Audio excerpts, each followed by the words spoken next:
են ազգային անվտանգության սպառնացողները։ Տերորիստները գահը զավթել են։ Քո արած գործողությունը ո՞րն է։ Կրկին հորդորս,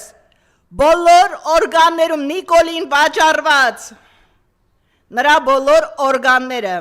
ներքին, արտաքին, չգիտեմ, ժողովուրդ, ինչպես որ ծամում է խոզի կաշին, Նիկոլը այնպես ծամելու է նաև ձեր կաշին։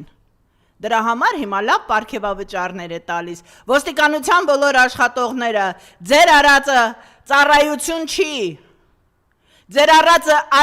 այն աստիճանի ազգադավություն է, որ Նիկոլը արդեն ձեզանով հպարտանում է, հպարտացում է մեր ինստիտուտները, չգիտեմ ինքը որտեղ է այդ ինստիտուտը տեսել, առհասարակ։ Երևի համալսարանի բակ վերջի անգամ, այն որ դուրս է մնացել, Թումանյանն ու Իսահակյանը խառնելուց այդ ժամանակ ա եղել։